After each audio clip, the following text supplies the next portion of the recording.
Rob here, doing a quick video on Hornady lock and load progressive press and a couple of quick tips. First, let's start with the depriming station. It starts up here and then it comes down here to this clear drop tube that the primers fall down on.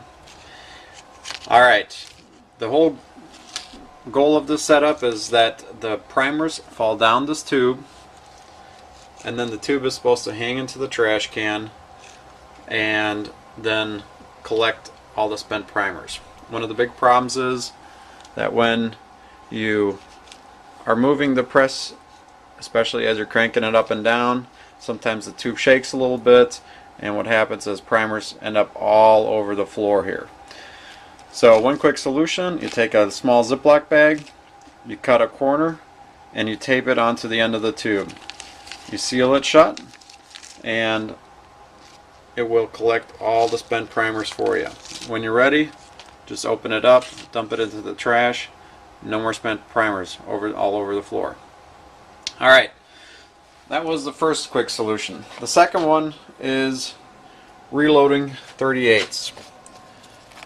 One of the problems that I have is when I am actually sorting brass, I'm not necessarily sorting 38s from 357s, just because it's a hassle, and it's pretty easy to pick 38s and 357s out of your 9mm, 40 cal, and also your 45s.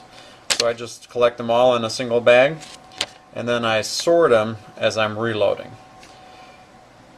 The fast and easy way to do it is just you throw them all in the hopper. They're similar in size except for length, and you add a little paper clip to this bolt right here, and it simply gives you a visual indicator of what kind of cartridge you are currently reloading. If it's below the paper clip, it's a 38, and if it sticks above it, like this one, you know you have a 357.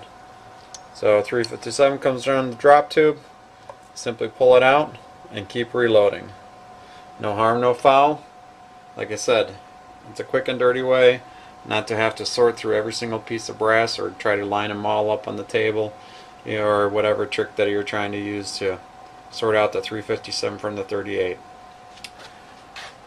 Alright, last but not least, okay, here we have the case feeder.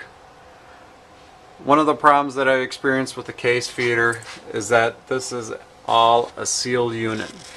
So sometimes, although you're trying to shake all the tumble media out of the brass, sometimes you end up with some tumble media still left in the brass, and that ends up in the hopper. Since this is a sealed unit, it just kind of collects at the bottom, and then when you get down to it, sometimes some of the pieces of brass gets picked up, and some of the media gets actually picked up by the brass, ends up in your drop tube, comes down here, and then all of a sudden you end up with powder mixed with walnut media or whatever you're using. Not a good scenario. The easier solution is to simply drill a little hole in the back here, and then just add another bag to the back. So what happens is the walnut media or whatever media that you're using comes out of the little hole and falls into the bag. And what I did was I added a couple of bullets here to weigh it down. I know it's not a whole lot of media, but it's better in the bag than in your brass. Alright, thanks for watching the video. Hope you guys have fun reloading, and have a good night.